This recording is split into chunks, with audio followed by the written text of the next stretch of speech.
Shalom, Leculan! Shavua Tov a todos, uma ótima semana a todos.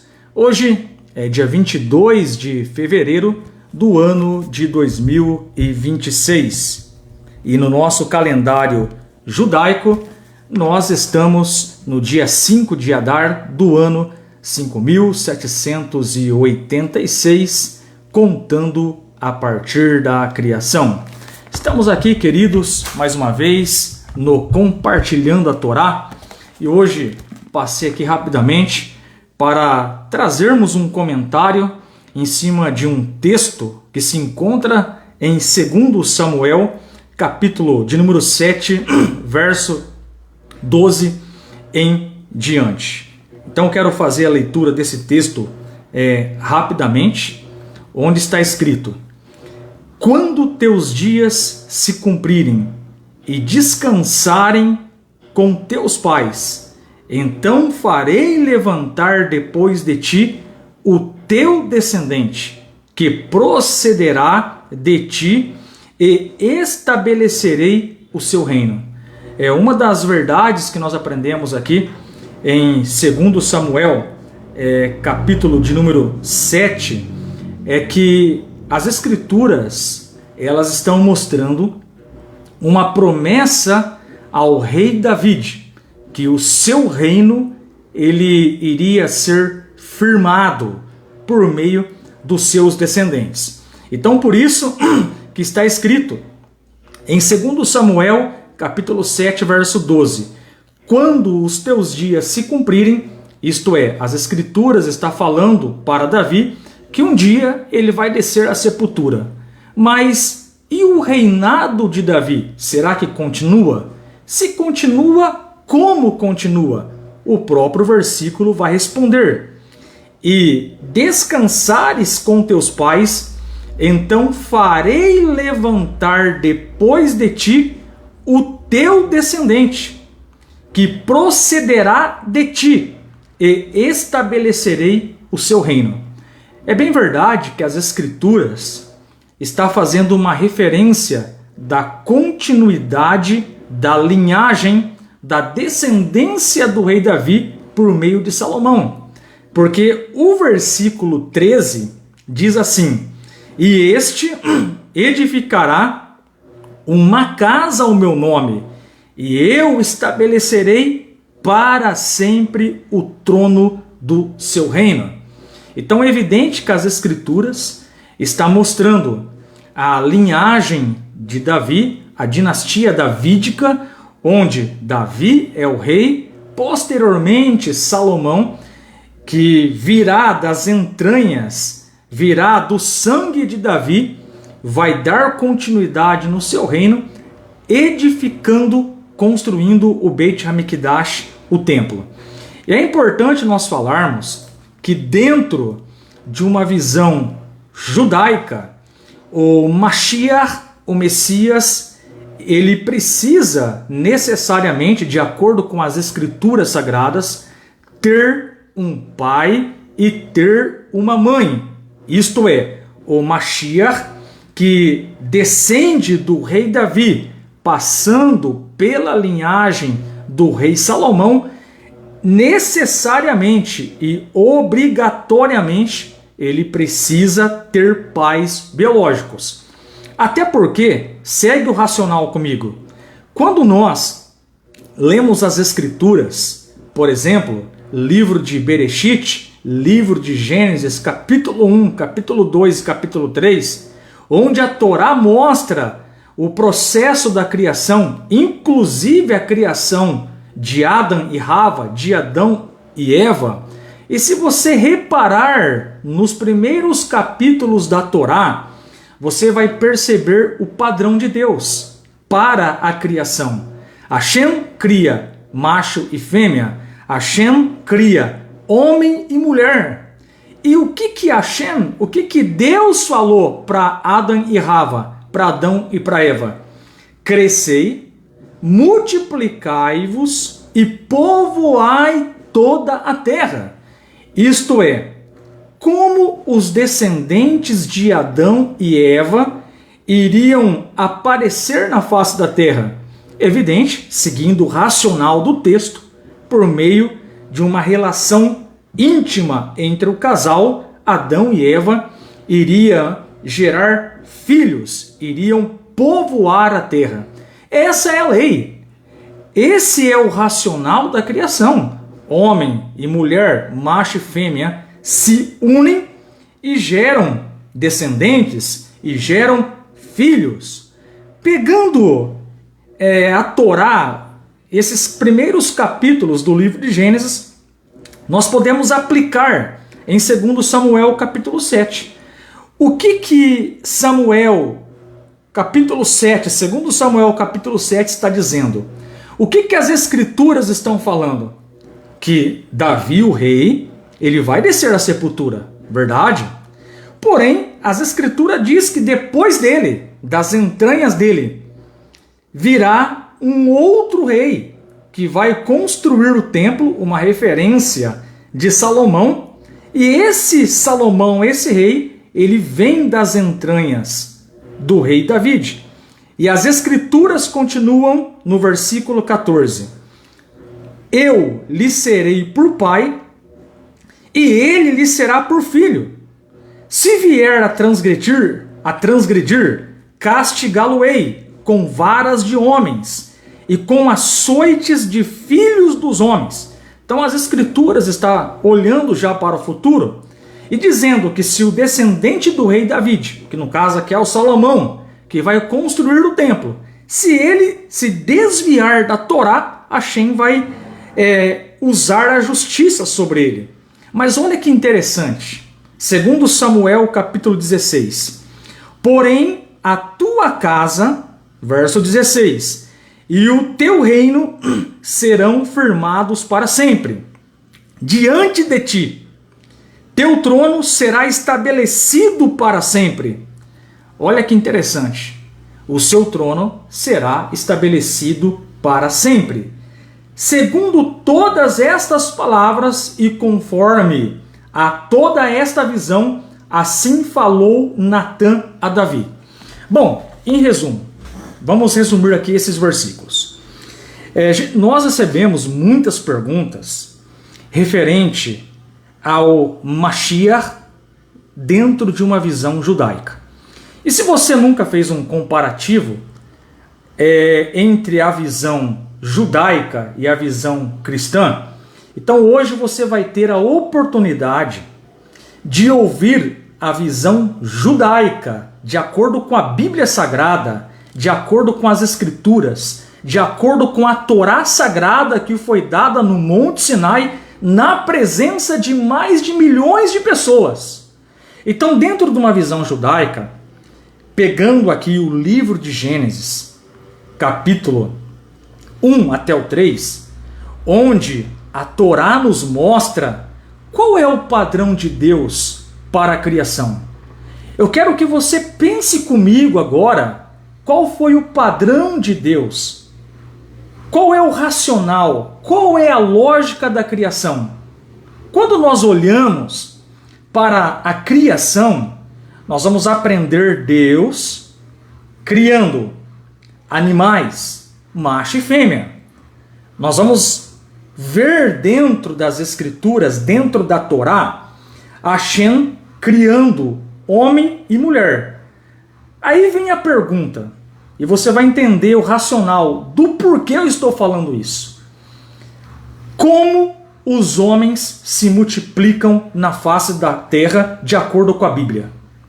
De acordo com as Escrituras Sagradas? De acordo com a Torá?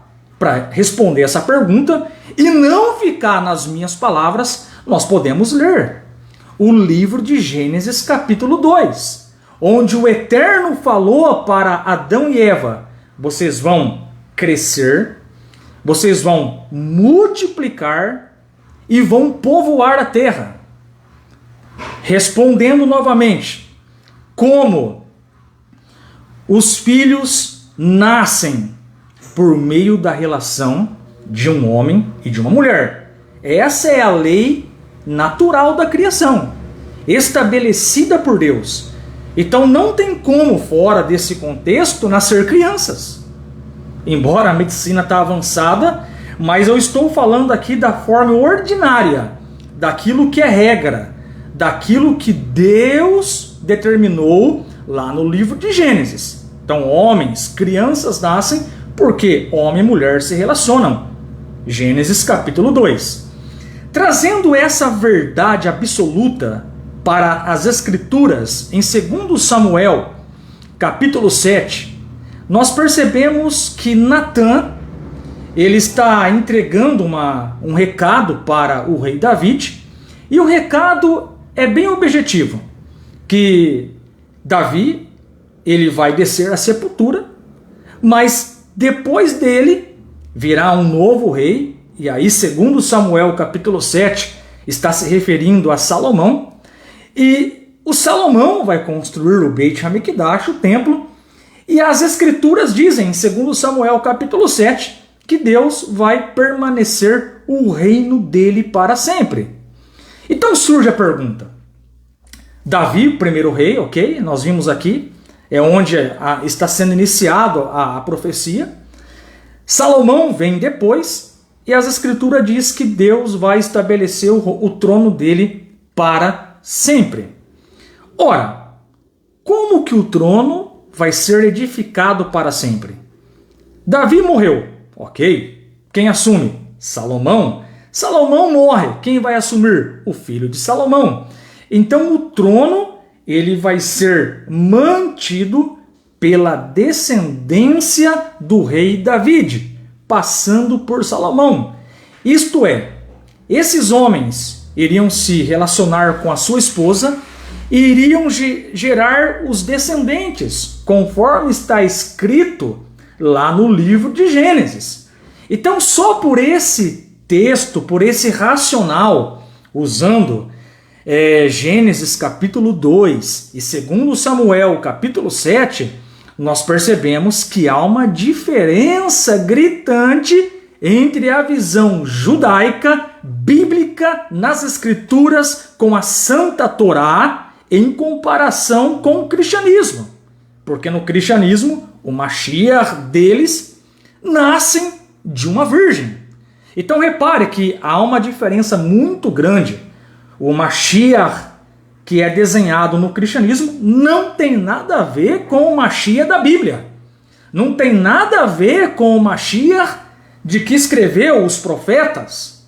Porque o Mashiach, de acordo com Gênesis capítulo de número 2, 2 Samuel capítulo 7, pegando esse racional, fica bem claro que o Mashiach precisará ter pais biológicos. Então surge a pergunta, mas até onde eu sei, o Mashiach, ele é divino, ele é Deus, ele nasceu de uma mulher virgem, porque está escrito lá em Isaías capítulo 7, verso 14, a expressão Emanuel, e Emanuel quer dizer Deus conosco. E aí, nós precisamos conhecer um pouco da cultura judaica. Nós precisamos conhecer um pouco do costume judaico, do costume de Israel. Então, era comum e é comum dentro do povo judeu dar nomes sagrados aos filhos para honrar a Deus. Então, por exemplo, eu separei aqui alguns, só para você pegar o racional. Ezequias. O que significa Ezequias? Ezequiarro. E Ezequiarro significa Deus forte. Aí vem a pergunta, por acaso o rei Ezequias é Deus forte? Não. Então veja a importância para nós não interpretarmos um versículo totalmente errado e entendermos um pouco do contexto histórico e da cultura judaica. Então, por exemplo, nós temos aí o Elisha, que é o profeta Eliseu. Elisha significa Deus é salvação. E aí eu pergunto, por acaso Eliseu é Deus e salvação? Não. O outro nome, Eliarro, que é Elias, significa ele é o meu Deus. Por acaso Elias é Deus? Também não.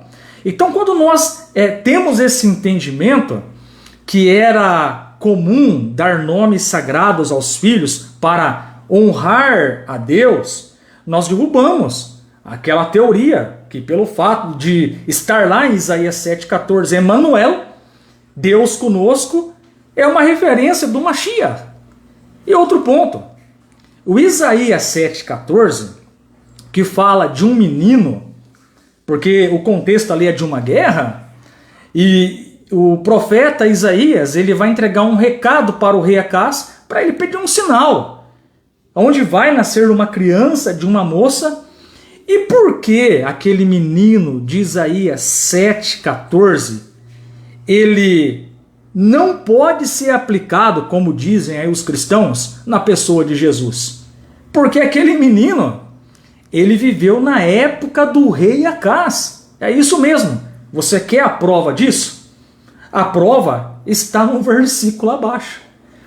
Quando este menino, o profeta falando para o rei Acaz, saber discernir o bem e o mal. Esses dois reis, Acaz, que atacam você, não existirão mais.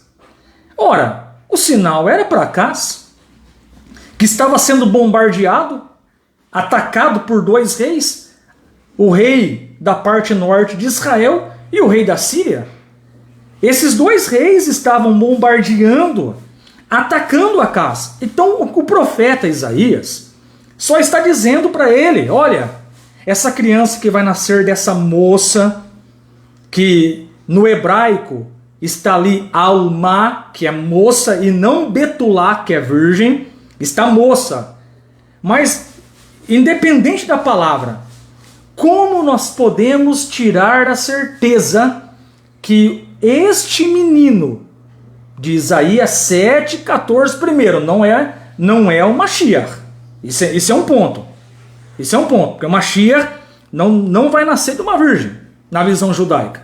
Vai ter que ter pai e mãe, conforme Gênesis capítulo 2 e 2 Samuel capítulo 7. Este menino que vai nascer na época do rei Acaz, e a prova disso está em Isaías 7, 15 e 16. Quando esse menino atingir a idade de discernir o bem e o mal, o que vai acontecer para Acaz? Qual é o alívio que o Acaz, o rei daquela época, terá? Os dois reis que estão atacando ele vão desaparecer do mapa.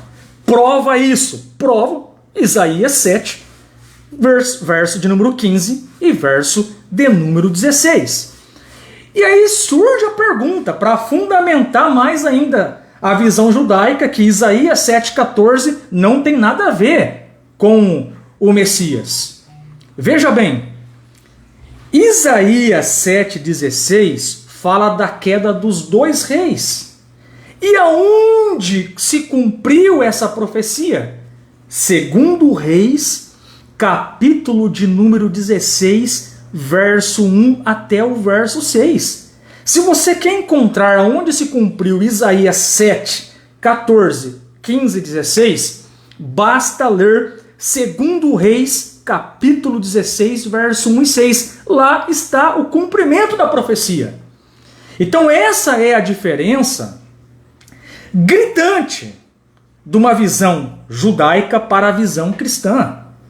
Na visão judaica, o Mashiach, ele não é Deus. Pelo contrário, ele vai vir para servir a Deus. Na visão judaica, de acordo com a Bíblia, de acordo com a Torá Sagrada, de acordo com as Escrituras, o Mashiach tem que ter um pai e uma mãe, conforme está determinado em Gênesis capítulo 2, 2 Samuel capítulo 7, das entranhas de Davi. Vai permanecer, vai ser estabelecido o trono. Ok? Então essa é a diferença.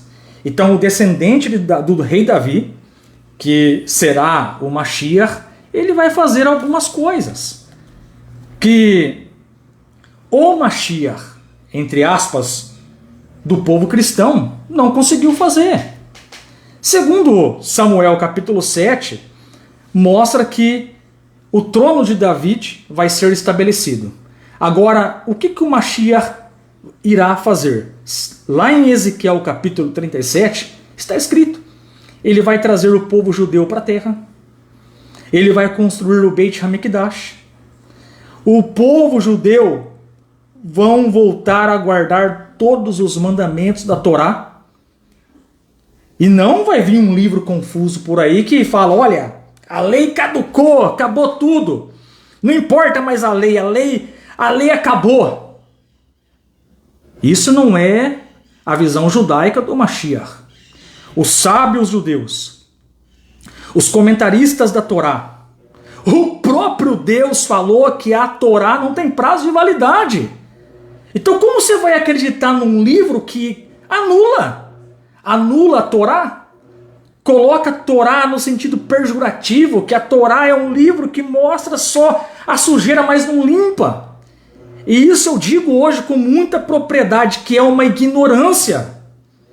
Porque quando nós entendemos que a Torá, ela significa instrução, você vai derrubar muita teoria aí, não tenha dúvida. Esses dias um camarada veio conversar comigo e falou assim, como que você vai receber perdão de pecados? Eu disse para ele, é simples. Perdão de pecados é direto com Deus. Você não precisa de um ser humano morrer no lugar de outra pessoa para receber perdão de pecados. Ah, mas onde está escrito isso? Deuteronômio capítulo 30. Lá é um exemplo claro disso. 1 Reis capítulo 8, verso 46 também. Lá é um exemplo claro disso. Onde o povo judeu basta simplesmente retornar para Deus e pedir perdão para Deus. Então, nesse sentido, na visão judaica, o Mashiach não perdoa pecado. Na visão judaica, o Mashiach vai trazer a presença de Deus para a face da terra. Perdão de pecados é direto com Hashem, é direto com Deus. Então, esse é o descendente do rei Davi, o Mashiach, nascido de um pai e de uma mãe. Ele não é Deus, ele não é divino. Todo o serviço, toda a prece, toda a oração tem que ser direcionada a Kadosh Baruch Hu, ao único Deus. É isso que as Escrituras nos mostram. E quando nós olhamos para alguns textos das Escrituras, que muitas vezes tentam aí manipular para enganar muitas pessoas, quando você lê à luz de um contexto judaico, fica muito fácil nós derrubarmos isso. E como diz, o Emanuel de Isaías 7,14, Deus conosco, não é o Mashiach. E como disse, na cultura judaica é comum dar nomes sagrados para honrar a Deus. Eliseu, Elisha, Deus é salvação. Eliseu é Deus por acaso? Eliarro, Elias, ele é meu Deus. Elias é Deus por acaso? Ezequias, Ezequiarro, Deus forte. Por acaso, Ezequias é Deus forte? Então, quando nós temos esse entendimento, fica muito fácil nós compreendermos as Escrituras. Mas para você que tem dúvida aí, e quer pegar esse texto de Isaías 7,14, que fala de uma virgem, que no hebraico, repito, o texto lá está Alma, e não Betulá. Betulá é virgem. Pega o versículo 15 e o verso 16 e pergunte para o próprio texto, quem que é esse menino aqui, quando ele nasceu? O próprio versículo responde, quando este menino atingir a idade de discernir o bem e o mal, Acás, rapaz, sabe esses dois reis que te atacam aí, Acás? Vão desaparecer do mapa. Como que esse texto pode se cumprir 700 anos depois, sendo que o recado era para o Acás iria presenciar o crescimento desse menino, ao ponto de quando ele discernir entre o bem e o mal, os dois inimigos que atacavam Acás iria cair do mapa. E mais interessante, a prova real que esse menino não nasceu 700 anos depois e não tem nada a ver com o JC, com Jesus, é que esse texto se cumpriu em 2 Reis, capítulo 16, verso 1 e 6. Leia Isaías 7, 15 e 16 com 2 Reis 16, do 1 ao 6. Você vai achar a prova real. Então esse é o descendente de Davi na visão judaica. Então temos que tomar cuidado antes de falar, olha, o povo judeu está cego, o povo judeu é duro de coração. Tome cuidado, meu amigo. Vai ler as escrituras, vai ler a palavra de Hashem, vai pesquisar, faça um comparativo. Está aqui uma pessoa, eu posso falar com propriedade isso, que eu já estive lá. E quantas vezes martirizei e falei mal do povo judeu? Então, como diz o rabino Dor Leon Matar, pesquise por conta própria. Coloca na mesa. Se você acha que isso está certo, ok, não tem nenhum problema. Mas essa é a visão judaica de modo resumido. Mashiach, um homem descendente de Davi, tem pai e tem mãe, vai vir para cumprir a Torá, vai ajudar o mundo a ser espiritualizado com os ensinamentos, a divulgação das mitzvot, dos mandamentos de Hashem. A todos, um Shavua Tov, e deixo aqui a minha resposta para um amigo que me mandou sobre quem é o Mashiach, quem é o descendente de Davi na visão judaica. De modo resumido, é isso. Shavua Tov, até mais.